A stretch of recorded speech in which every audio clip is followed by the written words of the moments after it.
김기현입니다. 그동안 코로나19로 인해서 합평회를 하지 못한 채 1년이 다 지나가고 있습니다. 그 안에 여러 번 합평회를 개최하고자 하였으나 코로나의 추세가 날로 심각해져가는 바람에 번번이 무산되었죠. 저는 미룰 수가 없어서 김종환 발행님께서 비대면 합평회를 계획하셨습니다. 우선 93호 합평회를 하고 2주 간격으로 지난호 합평회를 하려고 합니다. 지금부터 93호 합평회를 시작하겠습니다. 먼저 참석하신 선생님들을 소개해드리겠습니다. 신인상 수상하신 문대권 선생님 오셨습니다. 예, 문대권 선생님이요. 안녕하세요. 그리고 예, 최금옥 선생님 오셨습니다. 반갑습니다. 네, 네. 그다음에 강기정 선생님 오셨습니다. 반갑습니다. 네, 반갑습니다. 출진으로 임무성 선생님 오셨습니다. 감사합니다. 임무성 선생님, 네. 네, 그다음에 강대선 선생님 오셨습니다. 네, 강대선입니다. 네, 그리고 이번에 93호 특집 작가이신 신길자 선생님 오셨습니다. 네, 안녕하세요. 네, 안녕하세요. 그리고 대담 맡아주실 김지영 선생님 오셨습니다. 예, 안녕하세요. 김정입니다. 예, 그리고 이춘희 선생님은 아직 안 들어오신 것 같으니까, 그리고, 우리 이혜란 홍보부장님 오셨습니다. 네, 안녕하십니까. 네, 안녕하세요. 마지막으로 우리 김종환 발행인님 모셨습니다. 예, 선생님, 안녕들 하세요. 예. 네, 안녕하세요. 안녕하세요. 이제 더 많은 분을 모시고 싶었는데, 이거 아직 처음이고, 이게 어떻게 하는 건지 잘 몰라서 한계가 있는 줄 알고, 요번에 93호에 해당하시는 분들만 이렇게 모시게 됐음을 양해 부탁드립니다. 첫 순서로 김종환 발행인님의 환영사가 있겠습니다.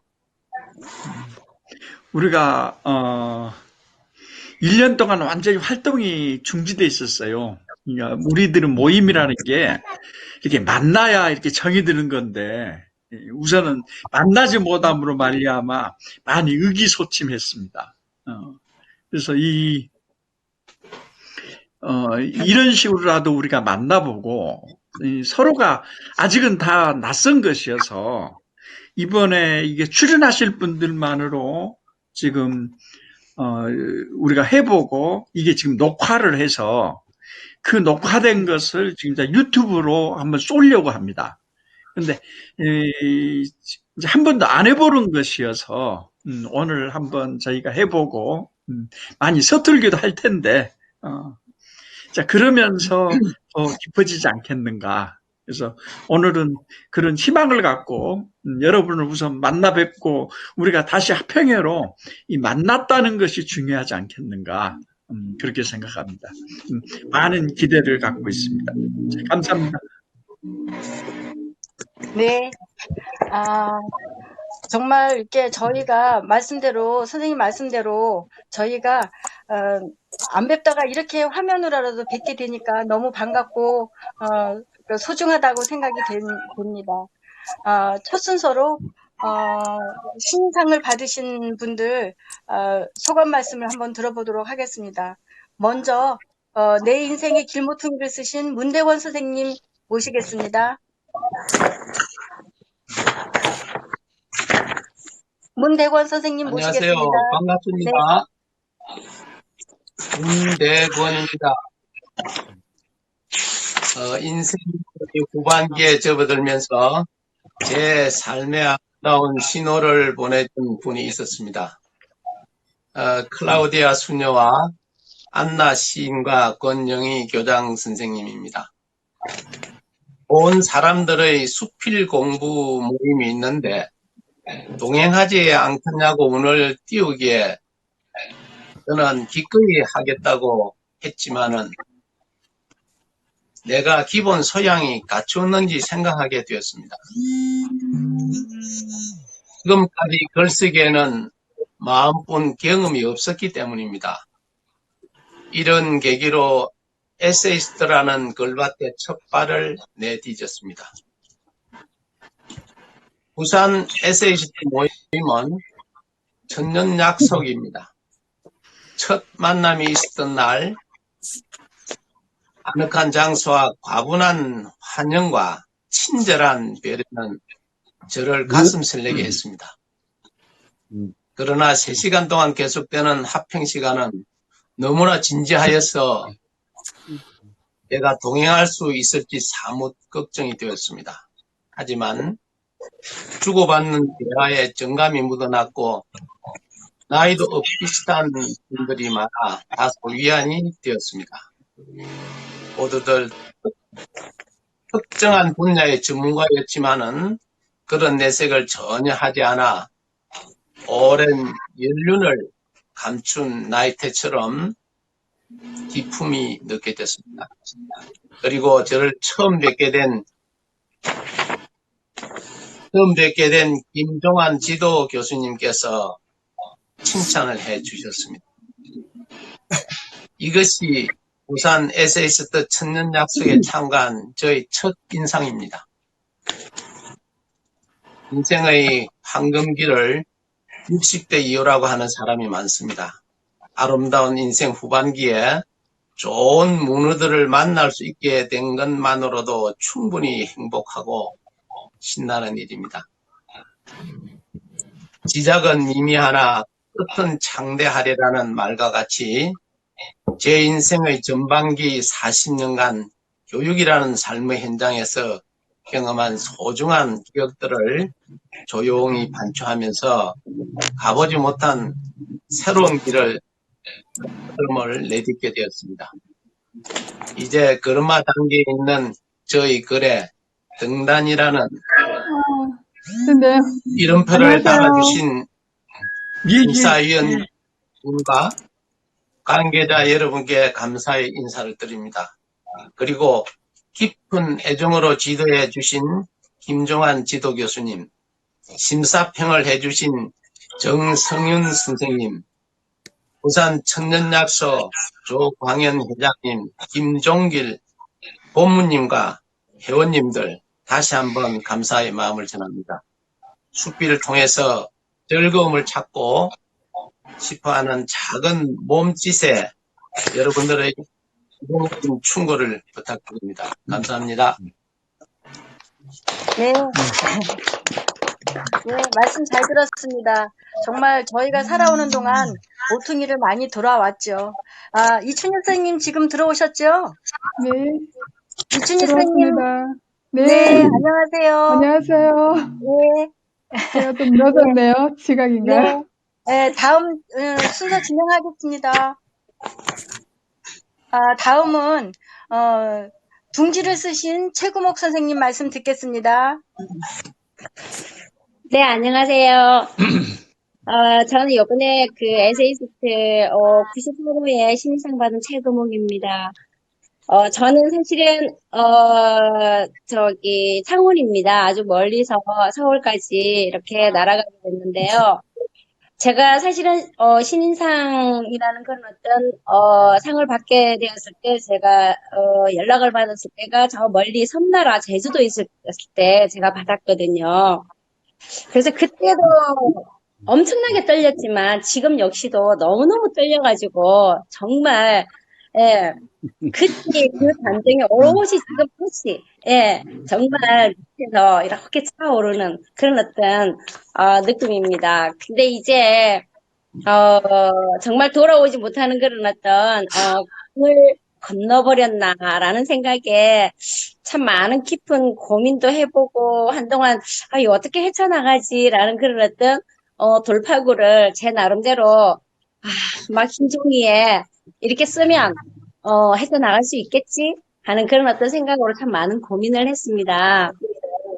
하지만 제가 함량 미달인 저를 먼저 이렇게 신인상을 주심에 에세이스트 관계분들께 너무 감사의 인사를 드리고요.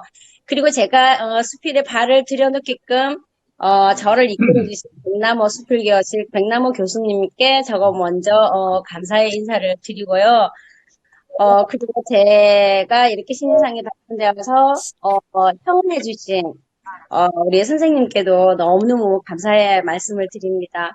사실은, 글을 써보리라고 이렇게 제가 다 잡는 시간은 정말 이 앙금처럼 가라앉을 때 기억하고 침전물처럼 부여하는 그런 경험들을 이렇게 제 삶으로 바꿔보는 그런 작업이었던 것 같습니다.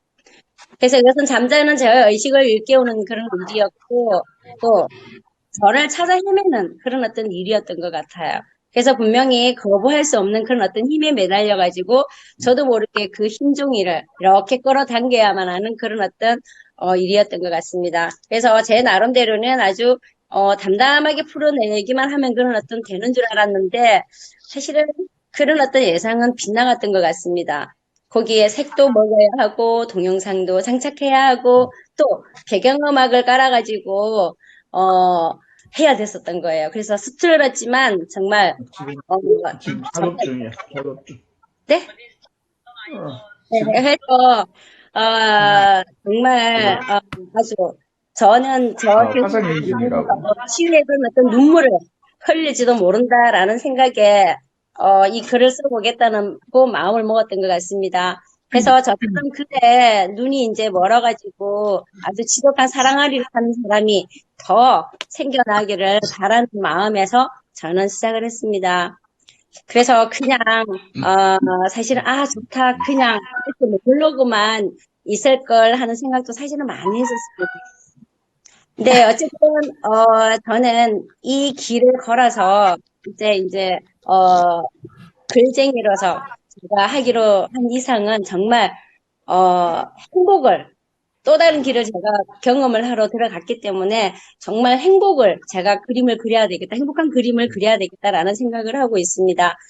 그래서 정말 이게 문학의 힘이 얼마나 큰가라는 거를 제가 느끼면서 정말 열심히 걸어가야 되겠다라는 생각을 했습니다. 그래서 정말 함량 기다린 저를 이렇게 지금 이 자리에 있게끔 만들어주신 모든 분들께 진심으로 제가 감사드립니다. 감사합니다. 네. 네, 선생님 다시 한번 축하드립니다. 감사합니다. 예, 그리고 이게 처음이어서, 저기 한데, 우선, 제가 먼저 말씀을 못 드렸는데, 진동으로 좀 놓으시든지 아니면 무음으로 놔주시기 바랍니다. 그러니까 모든 거를 무음으로 놔주시고, 중간에 이렇게 소리가 들어가니까 발표하시는 분께서 이렇게, 조금 안 좋은 것 같으니까 무음으로 좀 놔주시면 감사하겠습니다. 예, 그리고 다음은 향내로 오신 엄마를 쓰신 강희정 선생님 모시겠습니다. 강희정 선생님 안녕하세요. 모시겠습니다. 네, 네, 안녕하세요. 네, 만나뵙게 안녕하세요. 돼서 정말 반갑습니다. 강희정입니다. 네, 안녕하세요. 안녕하세요. 에세이스트는 강대선 선생님께 책을 처음 선물 받아서 알게 되었는데요. 쌤과 저는 호남 시동인 모임을 함께 하고 있어요. 89호에는 선생님 문제작가 신작 특집이 실려 있었고요. 그 책을 읽으면서, 그리고 여러 다른 선생님들의 책을 읽으면서 정말 감명 있게 읽었었습니다. 책을 읽으면서 저도 수필을 쓰고 싶은 생각이 들었어요.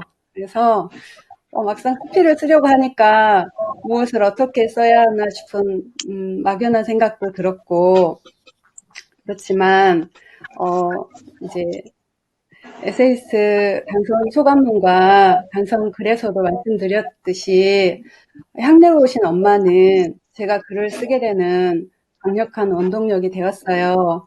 돌아가신 엄마께서 제게 힘을 주신 것 같아요. 작년 11월에 돌아가셨는데 정말 오랫동안 엄마의 글을 붙잡고 있었어요.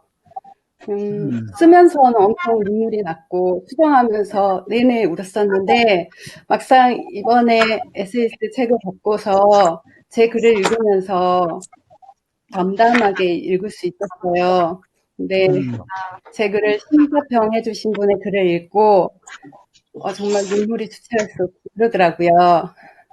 그래서 이렇게 저를 뽑아주시고 앞으로 이 글을 쓸 수 있게 걷게 해주신 분들께 감사드리고, 그리고 이 에세이스트를 알게 해주신 시동이 모임이었던 강대성 선생님께 진심으로 감사드립니다.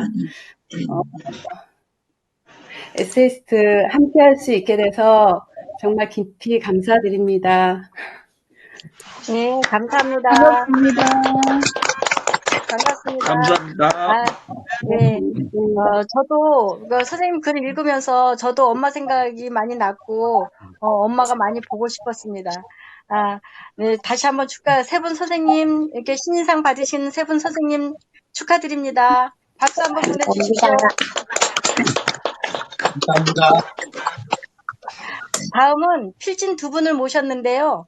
임무성 선생님과 강대선 선생님 모셨습니다. 먼저 임무성 선생님 모시겠는데요. 임무성 선생님께서는 대단하신 분이죠. 대통령 민정비서실 행정관도 하시고 또 여러 지역의 경찰서장을 역임하신 대단한 분이신데, 무엇보다 우리 에세이스트의 전 서울시장 서울지회 회장님이셨고 에세이스트의 깊은 애정을 갖고 애쓰시는 분이십니다. 임무성 선생님 모시겠습니다. 네. 안녕하십니까. 임무성입니다. 반갑습니다.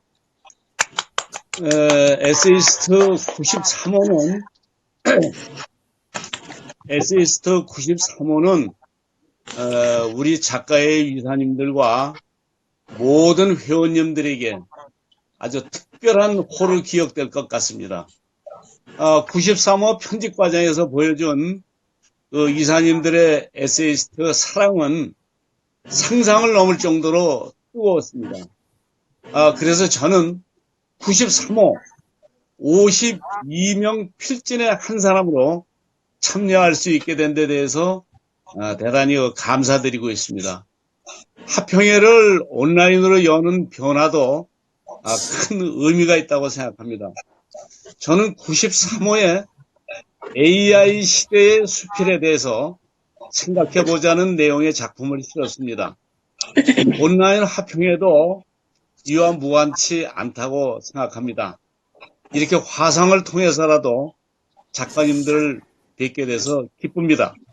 직접 뵙게 될 날을 기대합니다. 감사합니다. 이상입니다. 예, 말씀 잘 들었습니다. 다음은 현재 전라지회 사무국장이시고 시조 또 시뿐 아니라 이번 직지 소설문학상까지 수상하신 문학의 모든 장르를 섭렵하신다고 해도 과언이 아니죠. 강대선 선생님 모시겠습니다. 네, 안녕하십니까. 예, 좋은 문학의- 말씀 들려주십시오. 네, 아닙니다. 문학의 모든 장르를 선정한 건 아니고요. 이게 하다 보니까 여기까지 왔습니다. 우리 93호를 대하면서 이게 많이 생각을 하게 되는 게, 제가 수필을 처음 대할 때 가졌던 그 수심, 설레임, 글을 좀 많이 써야겠다라는 그런 부분들을 다시 일깨워 주셔서 감사를 드리고요. 그리고 저는 수필을 썼다보다는 수필을 쓴다라고 하는 말에 좀 더 주안점을 가지고 있습니다. 우리는 쓰고 있는 사람이다. 항상 열린 마음으로 우리의 삶을 좀 더 깊이 들여다보고 또 거기에서 새로운 의미 이런 것들을 계속 쓰는 사람들이 수필가이고, 그런 수필가들이 모여있는 곳이 바로 에세이스트고, 그런 에세이스트의 가장 좋은 작품이 바로 이제 우리 93호에 모여있지 않았나 이런 생각이 들었습니다. 모든 선생님들께, 특히 이번에 새로 등장하신 선생님들께 너무 축하를 많이 드리고요. 그리고 앞으로도 썼다로 끝나는 수필가가 아니라 계속 쓰는 수필가로 이렇게 우리 에세이스트와 함께 해주시면 감사하겠습니다. 이상입니다. 네, 말씀 잘 들었습니다. 근데 지금 이런 말씀 드려도 되는지 모르겠는데, 선생님 얼굴이 우리 김종환 선생님하고 얼굴이 굉장히 많이 닮으신 것 같아요. 지금 보고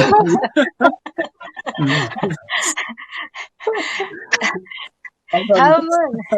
다음 순서는 특집 작가이신 신길자 선생님 모시고 선생님의 글의 세계에 가려서 듣도록 하겠습니다. 대담자로는 김지영 편집위원장님과 멀리 대주에 계신 이춘희 선생님께서 수고해 주시겠습니다. 신길자 선생님, 그리고 김지영 선생님, 이춘희 선생님 함께 모시겠습니다. 먼저 신길자 선생님 모시겠습니다. 네, 안녕하세요. 신길주입니다. 네, 안녕하세요. 네, 안녕하세요. 안 보이는데? 어디 계시지? 강남신 이렇게 이름이 나옵니다. 네. 예, 예, 예. 네, 네. 네, 선생님, 안녕하세요. 안녕하세요. 여러 선생님들 이렇게 온라인으로 만나뵙게 돼서 대단히 감사드리고 또 영광입니다. 제가 이번에 그 신작 특집을 할 수 있도록 해주신 그 에세이스트사의 김종환 교수님, 이하 여러 선생님들께 우선 감사드립니다. 제가 문제작가 신작 특집을 하게 되었다고 하니까 식구들이 뭐라고? 문제야 작가라고? 문제가 있는 작가구나. 뭐 하면서 마구 놀렸습니다. 그래서 제가 처음에는 문제야? 그럴 수도 있겠지 하고 지나갔습니다. 그리고 막상 오늘 그 온라인 합평회를 한다고 하니까 저는 이게 합평회 또 온라인 이런 것이 굉장히 그 막중한 부담이 되었습니다. 그래서 어떡하지? 내가 평생 벼락 공부를 많이 그게 어떻게 보면 벼락 공부가 나의 전문일 수도 있는데 이것은 벼락치기도 안 되고 하루 종일 무슨 준비를 어떻게 해야 되는지 하는 시간을 많이 보냈습니다. 이상 저의 소감을 간단히 말씀드렸습니다. 그러면 이제 이 대담은 김지영 선생님께서 이끌어 주시기 바랍니다. 예, 우선 이렇게 처음으로 진행하는 그 비대면 합평회에 패널로 참여하게 돼서 참 영광이고요.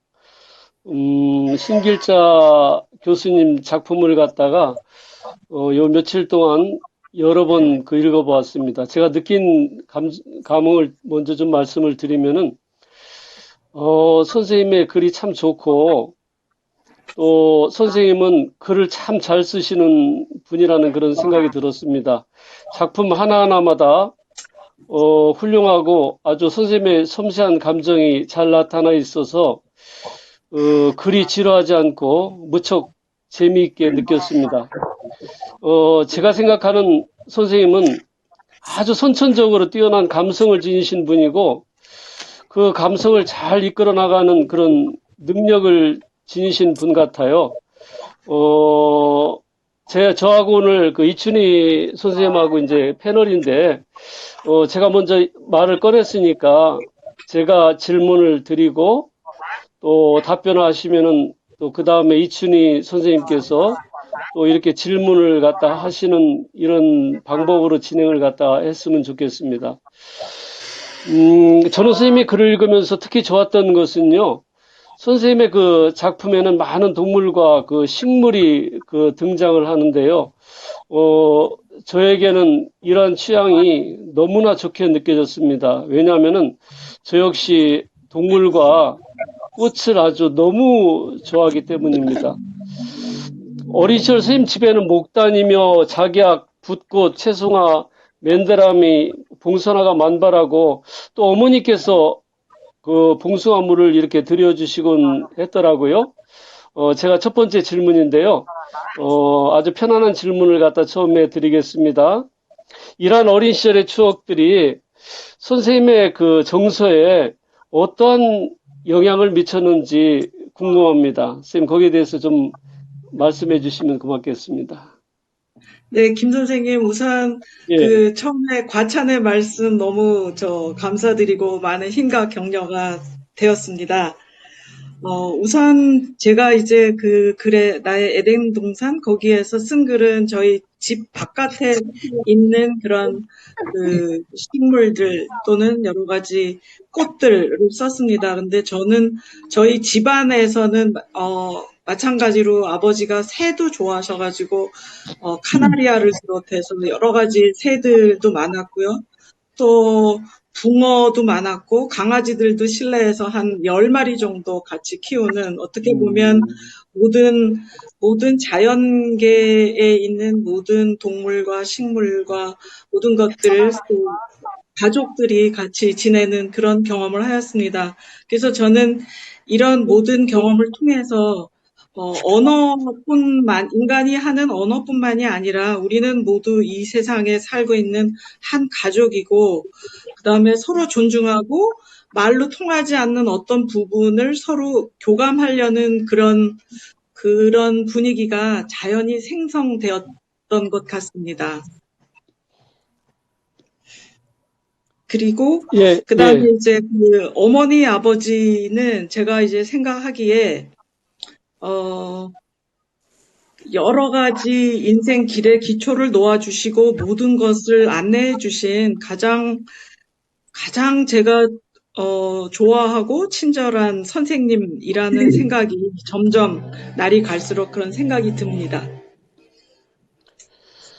예, 선생님 말씀 들으니까 제가 작품을 읽으면서 선생님의 아버지가 참 멋지신 분이라는 걸 갖다 제가 많이 느꼈습니다. 아주 자상하시고 네. 자녀를 대하는 그런 어떤 모습이며 태도가 정말 부러울 정도로 아주 참 훌륭하신 그런 어떤 분이시라는 걸 갖다 제가 느꼈습니다. 그와 관련된 질문은 다음에 또 제가 드리고요. 우선 그 다음에 우리 이춘희 선생님, 선생님께 좀 질문해 주시기 바랍니다. 네, 안녕하세요. 신일자 선생님, 안녕하세요, 반갑습니다. 네, 안녕하세요. 제가 오늘 악역을 좀 담당하게 되어서요. 긴장하지 마세요, 그래도. 네. 선생님 작품이 너무 좋아서 저도 사실은 이 애도라는 작품을 읽고 94호에 제가 한 편을 썼어요. 삶은 애도하면서 살아가는 것이다 라는 글을. 근데 그게 이제 선생님이 이 작품을 읽고 제가 뭐 일종의 영감이겠죠? 영감을 좀 받았다고 할까요? 네, 굉장히 마음에 드는 글이었어요. 우선 이 합평회에서 처음인데, 저도 처음인데 이렇게 패널로 참석하게 되어서 너무 영광이고요. 선생님 그 작품에서 좀 짙게 깔려있는 그런 삶과 죽음의 어떤 분위기들, 그게 마치 현재 이 가을이라는 계절하고도 너무도 잘 어울리고 또 그런 가을의 냄새가 물씬 풍기는 그런 작품이었어요. 그래서 읽는데 굉장히 도움이 많이 된 것 같습니다. 저는 우선 선생님의 작품 그 애도에서 특히 아무도 애도하지 않는 자연의 죽음이라는 이 문구가 제 머리에 새겨진 것 같아요. 굉장히 저도 이제 이런 생각을 좀 하고 있었는데 선생님하고 거의 너무도 일치해서 우리는 이런 부분에 정말 같은 생각을 했구나라고 생각하면서 기뻤고요. 작품을 읽으면서 제가 좀 궁금했던 부분들에 대해서 좀 질문을 좀 드릴게요. 첫 번째 작품 애도에서는 전개가 매우 흥미진진합니다. 태풍이 닥치고 그 태풍을 직접 체험하려고 나갔다가 이제는 그 체험을 할 수 없는 시절이 되었구나 하고 그 아득함을 느끼고 그 다음 날에 태풍에 쓰러진 나무의 죽음을 발견하면서 죽음에 대해 생각하게 되죠. 아마 사실은 이 글이 꽤나 슬픈 글이었어요. 그리고 테라스에서 죽은 새를 목격하게 되었고 점심 식사 후에 새의 죽음을 가운데 둔 고양이와 까치의 시선을 목격하면서 잠깐 그대로 오해했죠. 그랬다가 다시 그 만남이 곧 애도일 수 있다라는 결론에 이릅니다. 물론 저도 선생님께서 무엇 때문에 이렇게 썼을 것인가라는 짐작도 가지만 너무도 좋은 소재의 흥미로운 글이기 때문에 선생님한테 이 질문을 드리려고 해요. 독자분들도 함께 그 생각을 들어보기 위해서. 그 만남이 곧 애도일 수 있다라는 문구에 이어진 맨 아래의 문구. 설사 그 생명의 껍데기가 그들 한 끼 식사가 될지라도 그 순간의 만남이 달라지진 않을 것이다. 이 부분에 대해서 작가님의 어떤 의도나 생각을 담고 있는지 질문드립니다. 네, 우선 선생님 제 글을 읽고 여러 가지 질문해 주셔서 감사드립니다.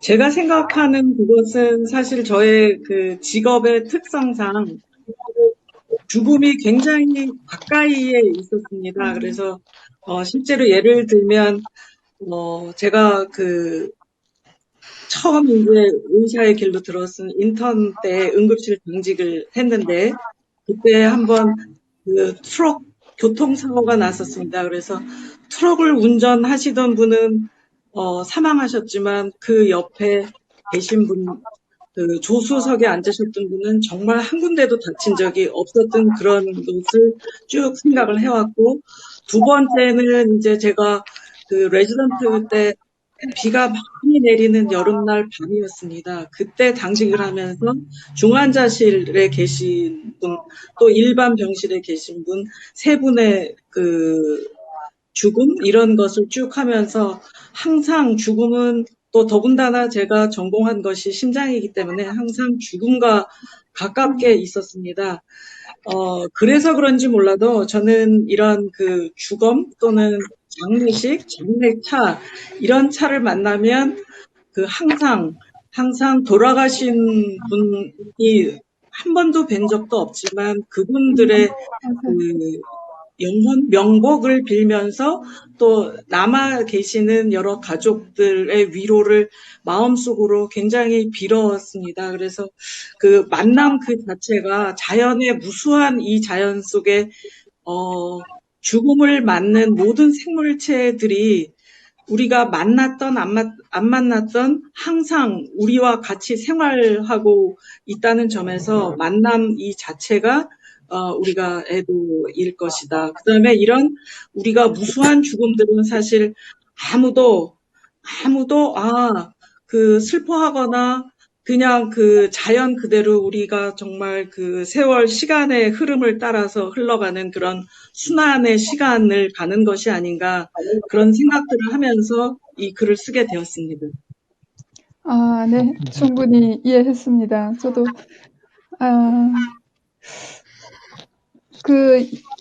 이 글을 읽으면서 이제 그 만남이 곧 애도일 수 있다라고 했는데, 그게 이제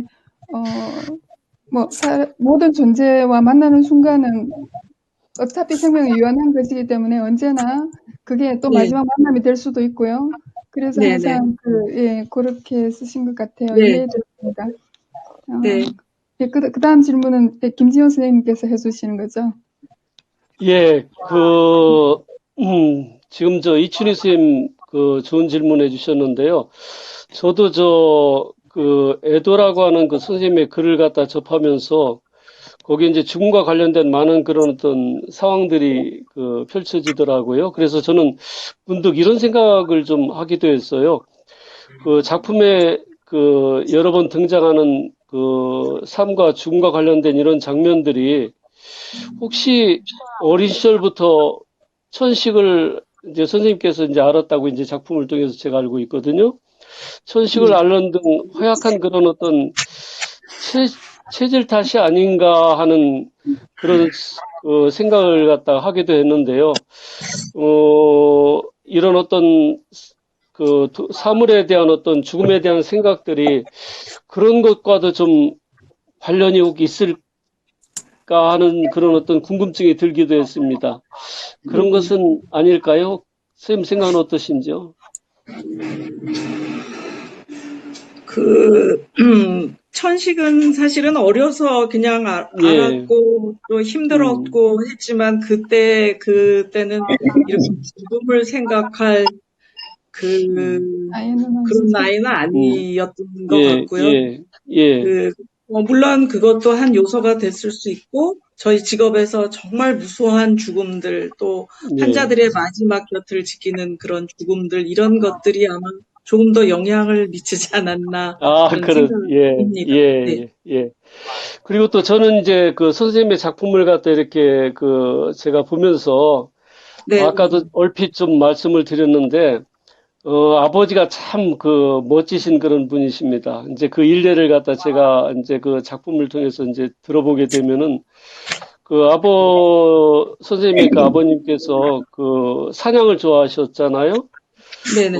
또 자녀들과 함께 사냥을 갖다 같이 이렇게 가기도 하고, 또 하나는 인상적이었던 거는 그 자녀들을 데리고 멀리 집에서 떨어진 그 천호동이나 또 수유리까지 가서 선생님이 좋아하는 그 장미를 사다 주시기도 하고, 또 선생님의 어머니에게는 그 일본에서 발행하는 월간 주부 잡지를 매달 이렇게 사다 주시는 아주 그 자상하신 그런 어떤 분으로 이렇게 나와 있습니다. 저도 이제 이 그 글을 갖다 보면서 야, 정말 이런 분과 같은 이런 모습으로 나도 좀 본받으면서 살아갔으면 좋겠다 하는 그런 생각을 여러 번 갖게 되었거든요. 근데 이 작품에 소개되지 않은 그 아버지와의 관련된 추억들이 또 더 많을 것 같아요. 그래서 저는 그 문득 선생님께서 이 정말 그 훌륭하신 아버지에 관한 어떤 에피소드나 또 추억이 있으면은 그 추억을 갖다 한번 듣고 싶은 그런 생각이 좀 문득 들었습니다. 선생님, 그런 어떤 추억 하나 소개시켜 주시죠. 아버지와 관련된 추억들을. 아버지와의 추억은 제가 사실은 겉모습부터 아버지를 빼닮았다 그래요. 그래서 어려서 시장에 이제 엄마가 저희 동생이랑 같이 가시면 제 동생을 가르치면서 이 아이는 아주머니 딸이고 저 아이는 누구예요? 그런 질문을 많이 받았어요. 그래서 엄마를 하나도 닮지 않고 아버지를 닮아서 그리고 우리 아버지는 그 글에 나오는 그런 사냥 낚시뿐만이 아니라 요리를 굉장히 좋아하셨어요. 그리고 바느질도 좋아하셨고요. 그래서 심지어는 이제 제가 뭐 바지가 좀 길다 그러면은 물론 엄마도 저 어렸을 때는 재봉틀로 뭐 스커트도 만들어 주시고 했지만 뭐 아버지는 그 어려운 모자 줄이기라든지 뭐 바지단 줄이는 거 뭐 이런 것도 다 손수 해주셨고요. 우리 아버지는 그러니까 그냥 사랑인 바로 이렇게 모든 것을 헌신하는 것이다라는 거를 가르쳐 주신 분인 것 같으세요. 그리고 그 당시에는 이제 그 상당히 화가 분들 또 그런 분들 이제 물감이 한국에 귀해서 잘 못 살 때 그런 것도 좀 많이 서포트 해주시고 또 길거리에서 그 당시는 이제 이렇게 서울로 일자리 구하러 오는 그런 그 소년이라고 할까요? 그런 소년도 저희 형제도 많은데 그런 소년도 우리 집에서 같이 살면서 결혼시키고 그런 그 정말 사랑은 헌신하는 것이다, 무조건 헌신하는 것이다라는 것을 배워주신 분인 것 같습니다. 예. 정말 그 선생님의 그 글이 참 아까도 앞에서 제가 말씀을 드리긴 했는데, 제가 이제 선생님은 참 선천적으로 뛰어난 그런 어떤 감성을 지니신 분이다라고 아까 말씀을 제가 드렸습니다만은, 이러한 어떤 감성이나 이런 것들이 그 아버지의 그런 어떤 영향도 크게 작용하는 것 같다는 생각을 갖다 제가 많이 그 글을 통해서 갖게 되었습니다. 네. 아버님은 그러면은 연세가 어떻게 돌아가실 때 연세가 어떻게 되셨습니까? 좀 아버지는 95세에 돌아가셨어요. 아유, 오랫동안 네. 장수하셨군요. 예. 하여튼 좋은 아버님 영향으로 인해서 이렇게 좋은 그런 DNA를 갖게 되신 선생님 참 부럽습니다. 다음에 또 우리 이춘희 선생님 질문해 주시죠. 악역을 갖다 또 담당해 주시기 바랍니다. 선생님은 지금 너무 따스하게 다정한 토크를 하셨고요. 저는 지금 냉정한 질문 하나 던지고 싶습니다. 네. 지금 선생님의 애도의 글에서요. 보면 101쪽에 몇 달 전에 일이 떠올랐다. 화창한 날이었다로 시작해서 참새들에게 어린 새끼들이 날개 훈련을 시키는 것을 보게 되었고, 그들이 이제 그들에게 준 그 쌀을 까치들이 먹고 있었고, 그런데 이제 그 가치가 날아가 버리고 이제 쌀을 아까워했다라는 요 단락이 있어요. 요 부분. 네. 다른 분들은 지금 책 보고 계신지 모르겠지만 제가 이야기를 잘 못해서 읽어드리지는 못하겠네요. 근데 이 부분이 지금 앞부분에서 그 고양이가 먼저 슬금슬금 자리를 피하고 까치도 날아갔다라고 해서 하고 이 부분이 들어오거든요. 그리고 그 다음 부분에는 나는 피아노 앞에 앉아 움직일 수가 없었다. 이 부분에서요. 요 지금 이 까치와 참새의 요 에피소드가 약간 좀 저는 연결이 좀 되지 않는다라는 느낌을 받았어요. 그래서 선생님께서 의도적으로 이 부분을 넣었다면 어떤 의미로 어떤 생각으로 이 부분을 이쪽에 그 이 단락을 이쪽에다가 배치를 했는지 그거 좀 여쭤보고 싶습니다. 아, 그것은 이제 딱히 어떤 의도, 계산적인 의도는 없었고요.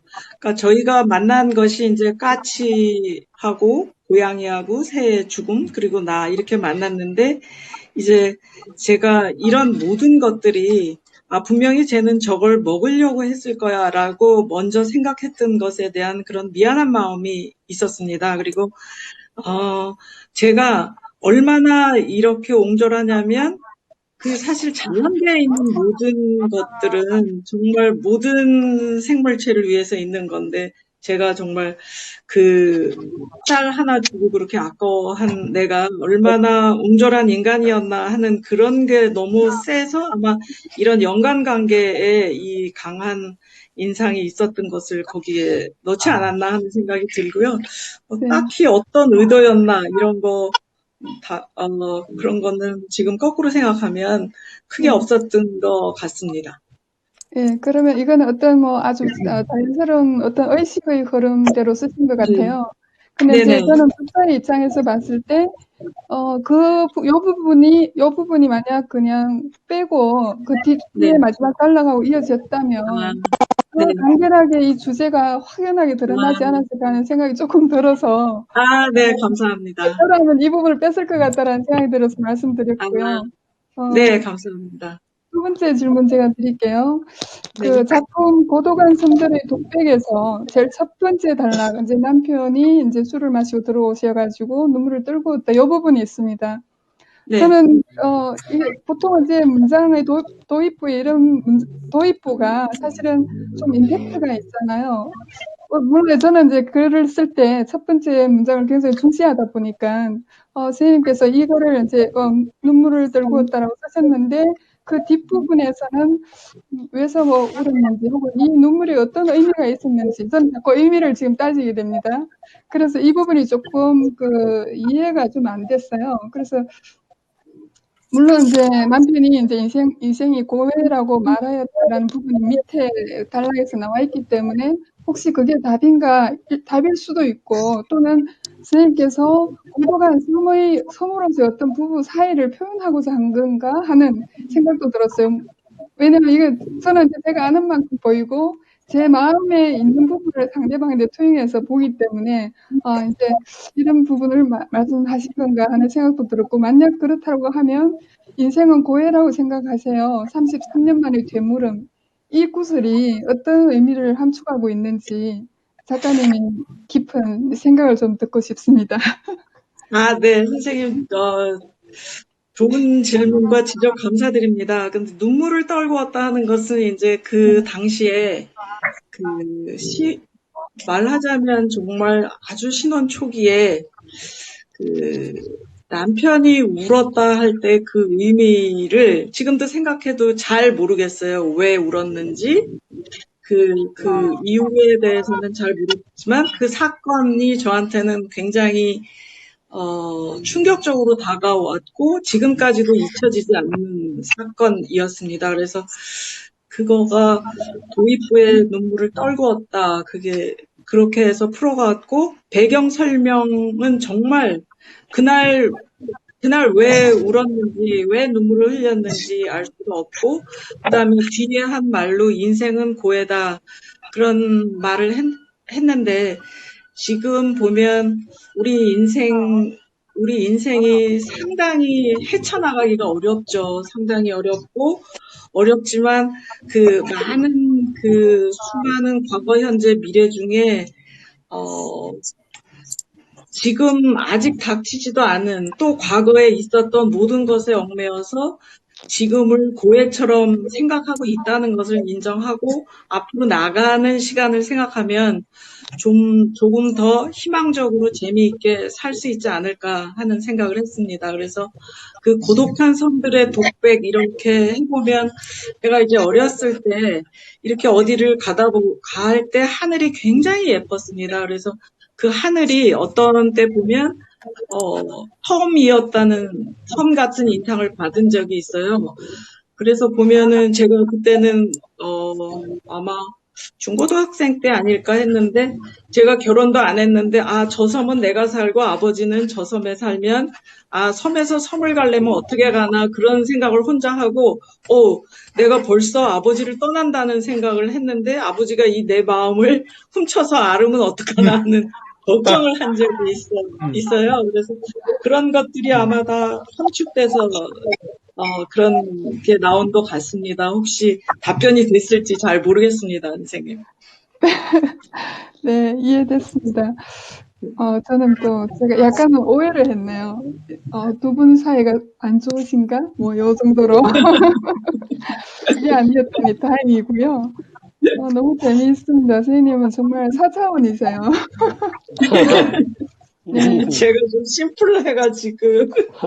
감사합니다. 그리고 질투수가 되게 많고요. 질문이 많습니다. 그래서 그 질문을 읽는 분들도 그래, 왜 그랬을까 하고 다시 자기한테 질문을 하게 되는데요. 그 질문에 대한 답이 명확하지가 않기 때문에 그래서 다시 읽게 됩니다. 또 읽어보고 이게 무슨 뜻이었을까? 무슨 답이 뭘까? 항상 이 공부를 좀 하는 사람들은 정답을 찾잖아요. 계속 정답을 찾으려고 하는데 사실 인생에 무슨 정답이 있습니까? 그 생각 자체가 잘못된 거고요. 그래서 선생님 그 작품 읽으면서 사실은 어떤 수필이 굉장히 독특한 그런 사유의 지평을 열어주신 것 같아요. 저랑 사고방식은 많이 좀 다르지만 사실은 그 본질이나 그 궁극에는 같이 다 있습니다. 그래서 저는 선생님 작품을 굉장히 사랑해요. 선생님처럼. 감사합니다. 네. 그 다음 김진원 선생님 질문으로. 예, 저도 이춘희 선생님 말씀처럼, 선생님 그 작품을 갖다 이렇게 읽는 동안에, 선생님의 작품을 갖다가 좋아하게 됐고요. 선생님에 대해서 많은 그런 어떤 궁금증을 갖다 이렇게 갖게 되었고, 앞으로 선생님의 글을 갖다가 또 많이 이렇게 기다려지는 그런 하나의 그 독자가 될 것 같다는 생각이 들었습니다.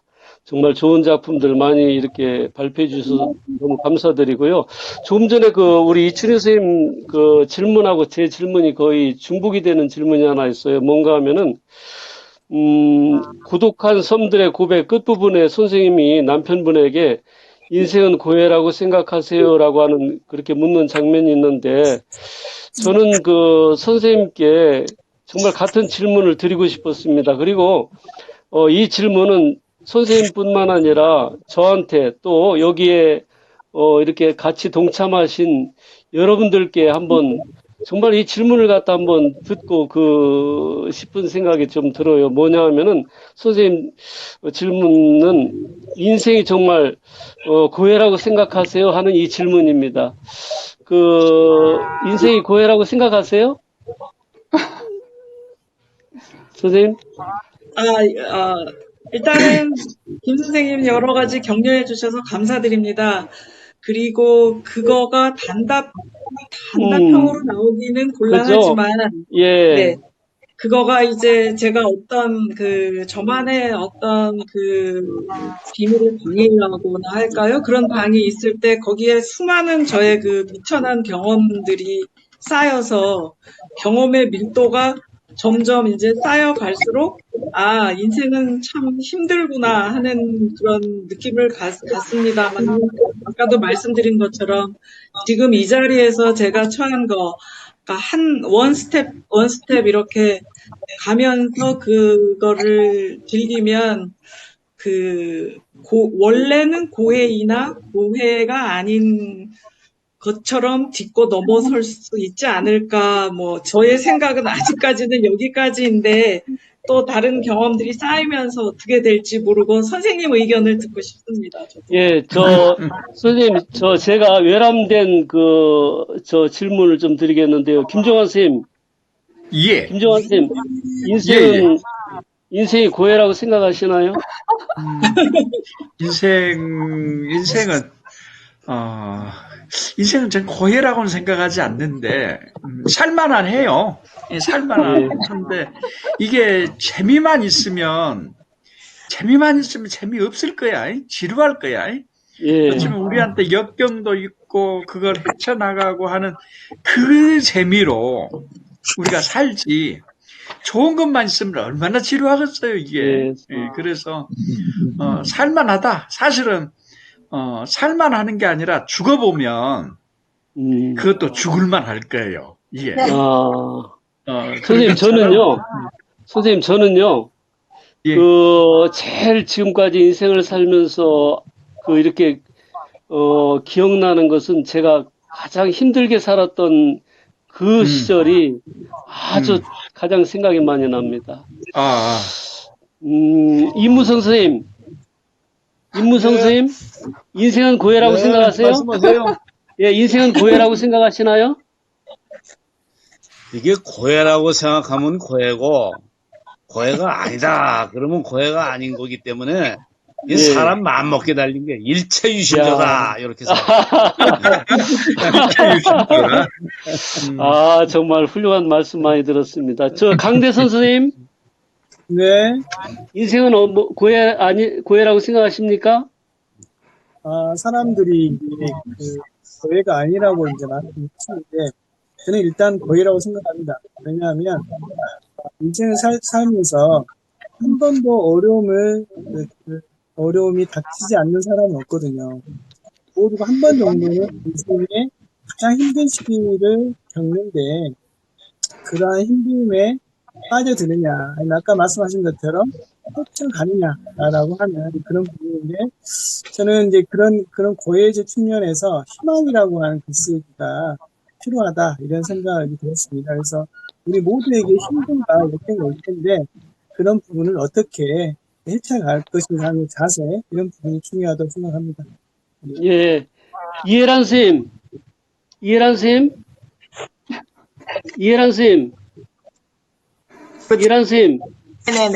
네네. 선생님들, 아주 밝게 이렇게 지내시는 분이라서, 네. 인생이 고해라고 생각지 않을 것 같은데, 어떻게 생각하시나요? 인생은 고해입니까? 저 살기 힘들어요. 힘들어요. 고해 맞아요. 그러나 전부가 다 힘들면 그건 아니겠지요. 힘들기도 하고, 힘들 때는 갑자기 오늘 아침에 한 말인데, 인생살이 자체가 힘드는 거 아니야? 생로병사자녀. 그러면서 제가 이제 그 병과에 속해 있잖아요.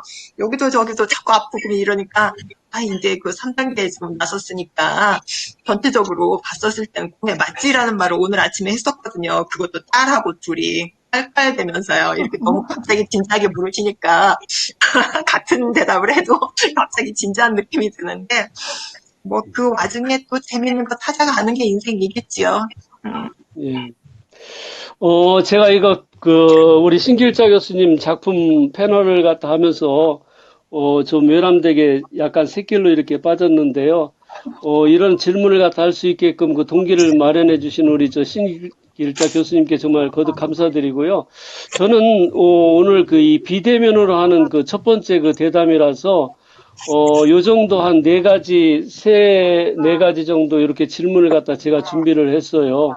우리 이춘희 선생님 혹시 더 질문 준비하신 거 있으면은 한번 질문해 주시고요.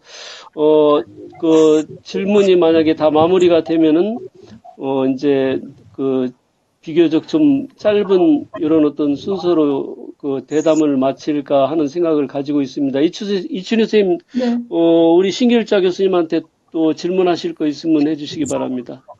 지금 시간이 아직 있나요? 글쎄, 지금 시간은 뭐 딱 정해놓은 건 아니고요. 그래서 지금 이춘희 선생님 그 뒤에 보니까 시계가 8시를 가리키고 있네요. 그러니까 우리가 꽤 시간 많이 흘렀어요. 한 2시간이 벌써 됐네요. 한 30분밖에 안 된 것 같은데. 그러게요. 그래서 대략, 1시간. 선생님께서, 예? 1시에 시작했어요. 우리가 참 7시에 시작했군요. 저는 6시부터 준비를 해서. 그러면 이춘희 선생님, 질문 있으면 한 가지 해주시고요. 네.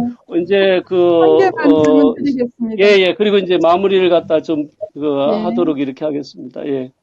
선생님, 나이 에덴 동산. 제가 길치거든요. 저는 사실 이 위치나 이게 파악이 안 돼서 막 빙빙빙빙 돌면서 2번, 3번 읽어서 겨우 이제 집안에 지도를 그렸어요. 되게 재미있게 읽었습니다. 마지막 질문 하나 드릴게요. 세 번째, 춤추는 소녀 작품에서 선생님 굉장히 철학적인 문구가 하나 있는데 그게 이제 나뭇가지를 떠나 그 뿌리에 내려앉은 순간까지를 낙엽의 한 생이라고 해도 될까? 낙엽의 한 생은 춤이다. 그 하나하나의 또도움이 존재의 참 춤이다. 이런 구절이 있어요. 이 구절은 정말 너무 시적이죠. 너무 좋고 의미하는 의미도 괜찮은 것 같습니다. 그래서 저는 선생님께서 왜냐면 나뭇가지를 떠난 그 낙엽은 사실은 생명이 끝나는 마지막 순간 아닙니까? 근데 슬픈 것 같아요. 그러면서 이 나뭇가지를 떠난 이 존재, 죽음으로 향하는 이 생명을 상징한 것 같은데 그 짧은 여정을 춤이라고 표현하신 데 대해서 너무 이제 감탄은 했습니다. 근데 선생님께서 이렇게 요 문구를 쓰면서 어떤 마음으로, 어떤 생각으로 이 문구를 가져왔을까? 혹은 나의 어떤 내면 세계에서 이걸로 나의 어떤 내면을 표현하고자 했던가라는 게 궁금했어요. 그래서 선생님 저번에 꽤 오래전이지만 그래도 이제 몸도 좀 편찮으시고 하셔가지고 아마 이제 그런 부분에 대해서 다른 사람보다 좀 더 깊은 자유를 갖고 계시지 않았나 하는 생각이 들었어요. 이 부분에서 춤추는 소녀와 어떻게 연결되는지, 그리고 춤추는 소녀를 바라본 의식체는 또 뭘 말하는 건지, 그 부분에 대한 생각을 좀 듣고 싶습니다.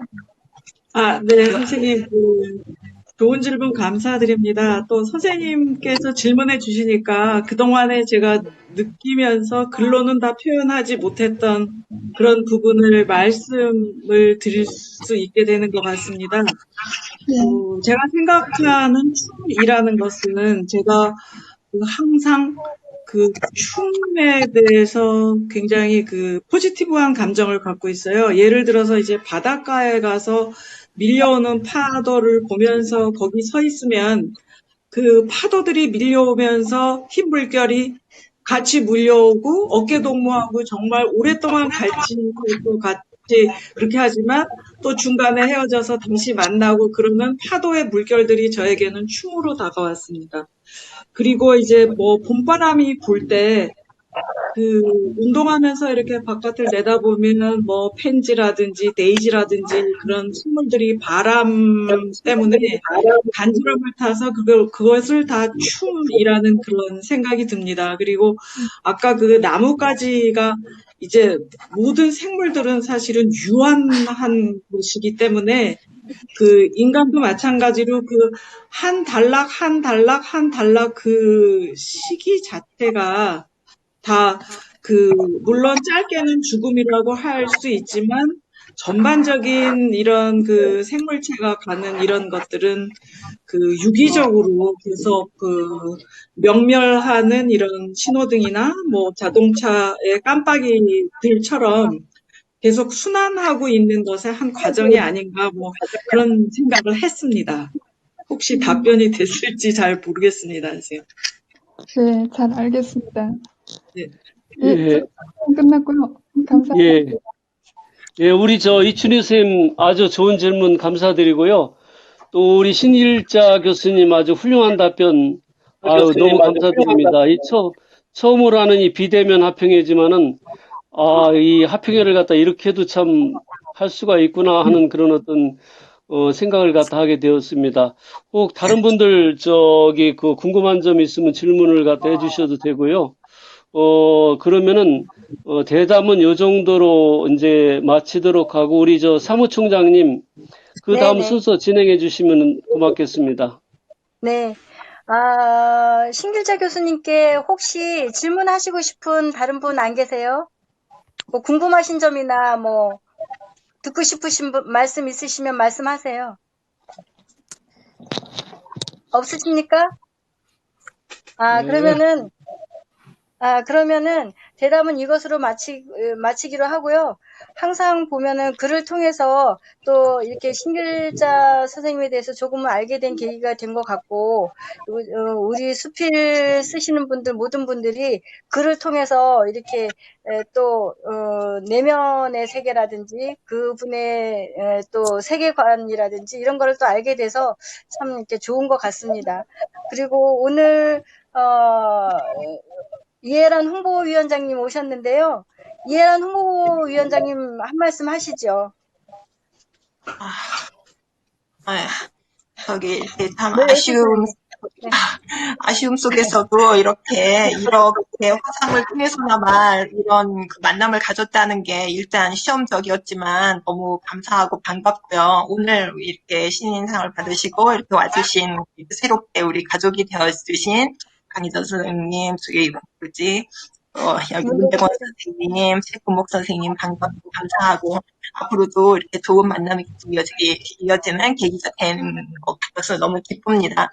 그동안 많이 아쉬웠는데 이렇게라도 살짝 달래서 감사하고 다행이라고 생각합니다. 네. 감사합니다. 네, 말씀 감사합니다. 어떠셨어요? 문대건 선생님? 오늘, 원래는 이렇게 축하에 별다른 거는 아니지만 축하의 꽃다발도 좀 드리고, 축하의 박수라도 좀 드리고, 이렇게 만나 뵙고 해야 되는데, 오늘 어떠셨습니까? 네, 저도 처음에는 마음이 설레고 이런 자리에 어떻게 제가 할 수 있는가 어려움을 많이 걱정을 했는데 오늘 참여하고 자신감을 갖게 됐습니다. 그리고 네. 진행을 해주신 그 사무국장님과 지도 교수님 또 신길자 작품을 이렇게 감상하면서 좋은 자리였다고 생각됩니다. 그리고 네. 많은 분들이 좋은 말씀을 해주셔서 다음 제가 글을 쓰는데 크게 도움이 되지 않겠나 그런 희망을 가져봅니다. 감사합니다. 네, 감사합니다. 최금옥 선생님, 어떠셨어요? 네, 정말 오늘 같은 이런 특별한 정말 영상, 비대면, 합평이 이렇게, 이루어진다는 데 있어서 저는 너무 사실은 감동을 받았습니다. 대면이 아닌 비대면에서도 이렇게 진지하고 깊은 이런 어떤 합평회를 가질 수 있었다는 게 굉장히 저는 감동으로 다가왔습니다. 해서 그리고 이제 우리 이게 김대장 선생님 또 다른 어떤 분 선생님들 다 이렇게 질문하고 답하시고 이런 어떤 부분에서 저는 아주 많은 거를 느끼고 배우고 깨달았습니다. 그래서 역시 공부를 해야 되겠구나. 금방 신인상 받았다고 내가 작가구나라고 생각해서는 절대 안 되겠다라는 그런 어떤 생각도 가졌습니다. 근데 아주 네, 많은 공부를 한 것 같습니다. 열심히 공부해 보겠습니다. 감사합니다. 네, 감사합니다. 강희정 선생님 어떠셨어요? 네, 저도 이 자리에서 선생님들 서로 주고받는 말씀 들으면서 많이 배운 게 많고요. 사실 이 자리에 함께 있는 것만으로도 저는 너무 영광스럽습니다. 더 많이 배우고 더 열심히 글을 쓰겠습니다. 감사합니다. 네, 감사합니다. 이 비대면 합평회가 이게 또 좋은 부분이 있네요. 왜냐하면, 원래 저희가 항상 임무성 선생님께서 애써주셔서 경희대 동문회관에서, 이렇게 합평회를 이렇게 얼굴을 보면서 하기는 했어도 멀리 계신 분들을 뵙기가 참 힘들었거든요. 근데 이것도 이렇게 비대면으로 하니까 화면으로나마 멀리 계신 선생님들을 이렇게 뵙게 되니까 또 너무 좋습니다. 그래서 정말 성공적인, 그러니까 첫, 비대면 화평회가 아니었나 싶은 생각이 듭니다. 마지막으로 김종환 발행인님의 격려사 듣겠습니다.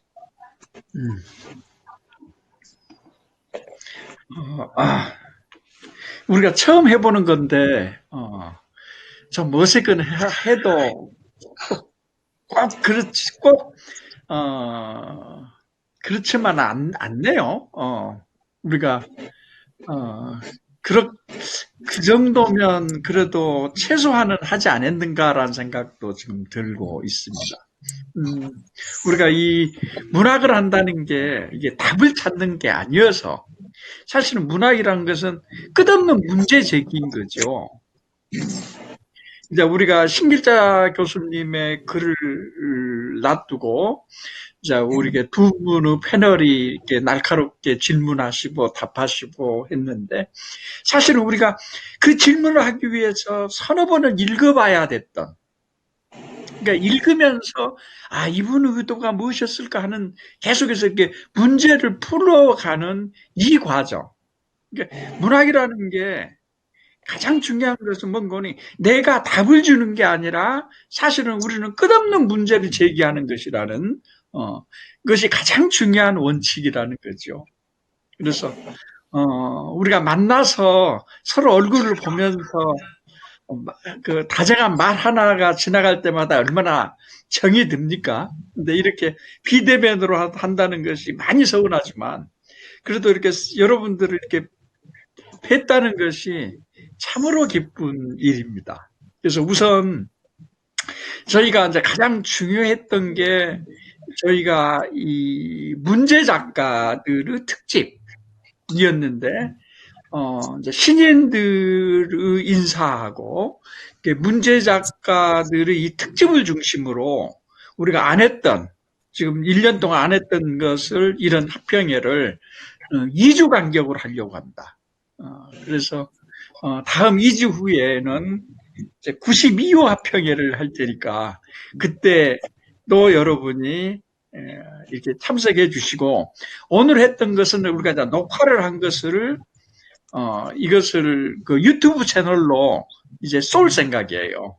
그러니까 그때 이제 또 전부 다 통지가 가면 한번 보시고 그리고 이제 개선해야 될 것들을 그때 이렇게 말씀해 주시면 좋겠습니다. 이렇게 만나뵈서 너무 반갑습니다. 예. 네, 감사합니다. 수고 많으셨습니다. 수고하셨습니다. 수고하셨습니다. 네, 저기 오랜만에 이렇게 부탁드립니다. 비대면으로라도 뵐 수 있어서 너무 좋았습니다. 코로나 예. 조심하시고 감기도 조심하시고 이것으로 93호 합평회를 마치겠습니다. 예, 감사합니다. 수고하셨습니다. 예, 감사합니다. 수고 많으셨습니다. 수고하셨습니다. 선생님 녹화 꺼주세요.